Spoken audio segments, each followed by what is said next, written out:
Assalamualaikum warahmatullahi wabarakatuh. Bagaimana kabar kalian hari ini? Semoga kita semua dalam keadaan yang baik dan selalu dalam lindungan Tuhan. Kali ini kita akan belajar mengenai pengadaan sarana dan prasarana kantor. Persiapkan seluruh alat tulis, jika dibutuhkan, silahkan catat poin penting terkait materi berikut ini.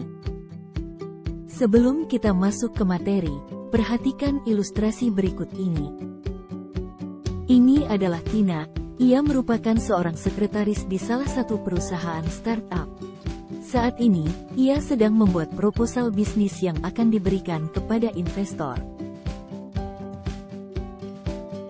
Namun pada proses pengerjaannya, Tina terhambat oleh performa laptop perusahaan yang lambat karena kondisinya telah usang. Karena hal tersebut, kinerja perusahaan menjadi tidak maksimal sehingga sulit mencapai target yang telah ditetapkan perusahaan. Hal ini menunjukkan bahwa sarana dan prasarana yang memadai sangat penting untuk menunjang aktivitas perusahaan.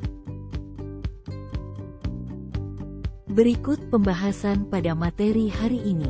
Yang pertama, pengertian pengadaan sarana dan prasarana. Kedua, tujuan pengadaan sarana dan prasarana. Ketiga, asas dan prinsip pengadaan sarana dan prasarana. Keempat, metode pengadaan sarana dan prasarana. Kelima, sistem dan proses pengadaan sarana dan prasarana. Keenam, kriteria panitia pengadaan dan metode pemilihan penyedia barang, jasa. Selanjutnya, kita akan membahas terkait pengertian pengadaan sarana dan prasarana. Yang pertama, kita akan membahas pengertian pengadaan sarana dan prasarana menurut para ahli. Menurut Gunawan, pengadaan sarana dan prasarana adalah segala kegiatan untuk menyediakan semua keperluan barang, benda dan jasa bagi keperluan pelaksanaan tugas. Menurut Nawawi, usaha pengadaan sarana prasarana dibutuhkan, sehingga dapat digunakan secara tepat, memerlukan dan mengembangkan sejumlah dana, komunikasi yang cepat dan tepat, dalam kebutuhan peralatan dapat memungkinkan disusunnya perencanaan yang lengkap. Kemudian, pengertian pengadaan sarana dan prasarana secara umum adalah proses kegiatan, atau penyediaan benda, atau kebutuhan lainnya, baik yang bergerak maupun tidak, dan digunakan untuk meraih tujuan bersama yang disesuaikan dengan kebutuhan organisasi, lembaga, ataupun suatu perusahaan. Selanjutnya, kita akan membahas terkait tujuan pengadaan sarana dan prasarana kantor. Secara umum, tujuan pengadaan sarana dan prasarana, yakni untuk memenuhi kebutuhan sesuai dengan perkembangan di suatu kantor, menggantikan barang-barang yang rusak, hilang, dihapuskan, atau sebab-sebab lain yang dapat dipertanggungjawabkan sehingga memerlukan pergantian, dan untuk menjaga tingkat persediaan barang setiap tahun dan anggaran mendatang. Selanjutnya, kita akan membahas terkait asas pengadaan sarana dan prasarana kantor. Pertama, yakni pekerjaan dan kegiatan.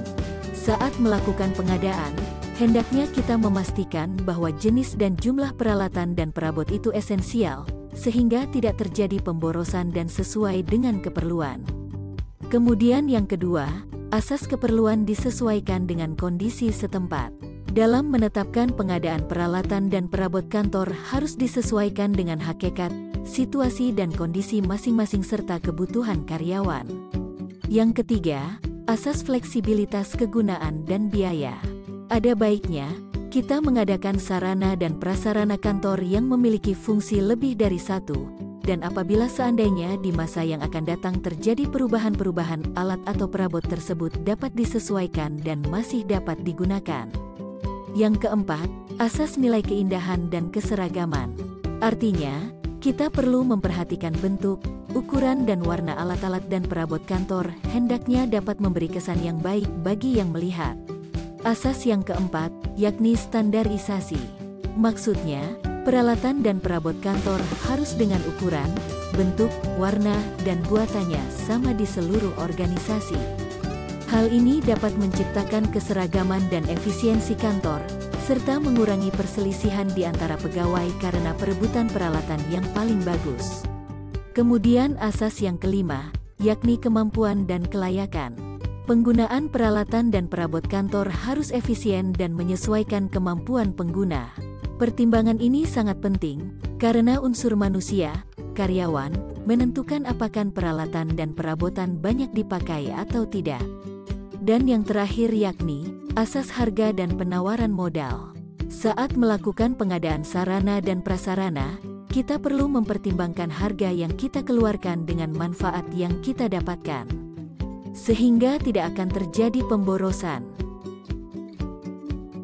Selanjutnya, kita akan membahas prinsip pengadaan sarana dan prasarana. Yang pertama adalah efisien. Pengadaan harus diusahakan dengan menggunakan dana dan daya yang minimum untuk mencapai kualitas dan sasaran dalam waktu yang ditetapkan atau menggunakan dana yang telah ditetapkan untuk mencapai hasil dan sasaran dengan kualitas yang maksimum. Yang kedua, efektif. Berarti pengadaan harus sesuai dengan kebutuhan dan sasaran yang telah ditetapkan, sehingga mampu mencapai tujuan yang ditetapkan. Ketiga, transparan. Berarti semua ketentuan dan informasi mengenai pengadaan bersifat jelas dan dapat diketahui secara luas oleh penyedia yang berminat serta oleh masyarakat pada umumnya. Keempat, terbuka. Berarti pengadaan dapat diikuti oleh semua penyedia yang memenuhi persyaratan atau kriteria tertentu berdasarkan ketentuan dan prosedur yang jelas. Kelima, bersaing. Berarti pengadaan harus dilakukan melalui persaingan yang sehat di antara sebanyak mungkin penyedia yang setara dan memenuhi persyaratan, sehingga dapat diperoleh barang atau jasa yang ditawarkan secara kompetitif dan tidak ada intervensi yang mengganggu terciptanya mekanisme pasar dalam pengadaan. Keenam, adil atau tidak diskriminatif. Berarti memberikan perlakuan yang sama bagi semua calon penyedia dan tidak mengarah untuk memberi keuntungan kepada pihak tertentu. Dan yang ketujuh, akuntabel. Berarti harus sesuai dengan aturan dan ketentuan yang terkait dengan pengadaan barang atau jasa sehingga dapat dipertanggungjawabkan. Kemudian, kita akan membahas terkait macam-macam metode pengadaan sarana dan prasarana kantor. Untuk melakukan pengadaan sarana dan prasarana, ada beberapa metode atau alternatif yang bisa dilakukan dalam pengadaan sarana dan prasarana tersebut. Yang pertama, yakni melalui pembuatan sendiri, kemudian yang kedua, melalui pembelian, kemudian yang ketiga, peminjaman, yang keempat, penyewaan. Yang kelima, melalui hibah atau bantuan. Yang keenam, melalui penukaran. Yang ketujuh, melalui pendaur ulangan. Dan yang terakhir, melalui perbaikan atau rekondisi. Selanjutnya, terdapat 3 sistem pengadaan sarana dan prasarana. Yang pertama, adalah sistem sentralisasi, di mana pengadaan perbekalan bagi seluruh unit kerja dalam organisasi, diberikan pada satu unit kerja tertentu, sehingga segala macam pengadaan perbekalan dalam organisasi hanya dilayani oleh satu unit kerja atau bagian tertentu. Yang kedua, adalah sistem desentralisasi, yakni pengadaan perbekalan diserahkan pada setiap unit kerja. Yang ketiga, yakni sistem campuran. Dengan sistem ini, pengadaan perbekalan dengan mengkombinasikan antara sistem sentralisasi dan sistem desentralisasi. Pertimbangan penggunaan sistem ini adalah untuk menjamin ketepatan dan pemenuhan kebutuhan perbekalan dari setiap unit kerja, khususnya kebutuhan perbekalan yang sifatnya spesifik sesuai dengan tugas operasional unit kerja tersebut dan juga untuk mendukung standarisasi dan normalisasi organisasi. Dengan demikian, apabila perbekalan dibutuhkan oleh seluruh unit kerja atau beberapa unit kerja, pengadaan perbekalan dilakukan dengan sistem sentralisasi, sedangkan apabila kebutuhan logistik bersifat khusus untuk suatu unit kerja, pengadaan logistik akan dilakukan dengan sistem desentralisasi. Kemudian, kita akan membahas proses pengadaan sarana dan prasarana. Masing-masing instansi memiliki prosedur pengadaan yang berbeda. Namun, secara umum kegiatan pengadaan meliputi 2 proses. Yang pertama, proses perencanaan.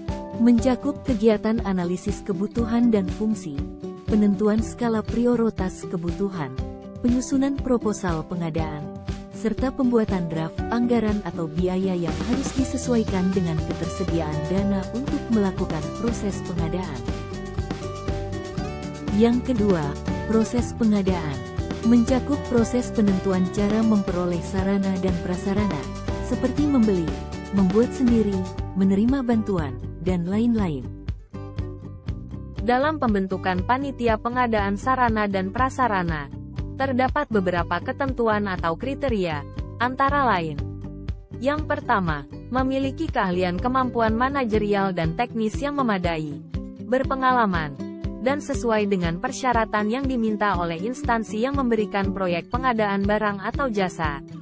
Kedua, memenuhi aturan menjalankan usaha seperti yang ditentukan oleh perundang-undangan menyangkut bentuk dan legalitas usaha. Ketiga, mempunyai kapasitas hukum untuk menandatangani kontrak untuk proyek yang akan dikerjakan. Keempat, bebas dari keadaan pilot, pengawasan pengadilan, ataupun memiliki direksi yang tidak dalam proses hukum. Kelima, memenuhi kewajiban sebagai wajib pajak pada tahun sebelumnya yang dibuktikan dengan pelampiran SPT dan SSP tahun terakhir. Selanjutnya, terdapat beberapa metode untuk pemilihan penyedia barang atau jasa dalam pengadaan sarana dan prasarana. Yang pertama, melalui pelelangan. Pada metode pelelangan, proses pengadaan yang dilakukan oleh instansi atau perusahaan dengan cara mengumumkan suatu proyek atau pekerjaan dan meminta penawaran dari para penyedia barang atau jasa. Para penyedia barang atau jasa kemudian diundang untuk mengikuti lelang, yang merupakan suatu proses persaingan terbuka, di mana mereka memberikan penawaran terendah untuk memenangkan kontrak pengadaan. Kemudian yang kedua, menggunakan metode penunjukan langsung. Proses pengadaan yang dilakukan oleh instansi atau perusahaan dengan cara langsung menunjuk satu penyedia barang atau jasa tanpa adanya persaingan terbuka dengan pihak lain. Metode ini dilakukan ketika instansi atau perusahaan yakin bahwa penyedia barang atau jasa yang dipilih mampu memberikan kualitas barang atau jasa yang diinginkan, memiliki reputasi yang baik, dan telah terbukti dalam pengadaan barang atau jasa sebelumnya. Dan dalam kondisi tertentu misalnya, mendadak, barang atau jasa bersifat rahasia, dan lain-lain. Ketiga, metode pengadaan langsung. Metode ini mirip dengan penunjukan langsung. Namun pada metode ini terdapat batasan nilai. Untuk mendapatkan penyedia barang atau pekerjaan konstruksi atau jasa lainnya yang bernilai paling banyak 200 juta rupiah. Sedangkan untuk mendapatkan penyedia jasa konsultansi bernilai paling banyak 100 juta rupiah. Keempat, metode kontes. Dalam metode ini, untuk memilih penyedia barang atau jasa yang terbaik, kriteria pemilihan bukan hanya didasarkan pada harga terendah tetapi juga mempertimbangkan faktor-faktor lain seperti kualitas, inovasi, dan kreativitas. Metode kontes memperlombakan barang atau benda tertentu yang tidak mempunyai harga pasar dan yang harga atau biayanya tidak dapat ditetapkan berdasarkan harga satuan. Sekian pembelajaran materi hari ini terkait pengadaan sarana dan prasarana. Diharapkan dengan adanya video ini, mampu membantu kalian dalam memahami materi. Tetap semangat dan terus belajar anak-anak.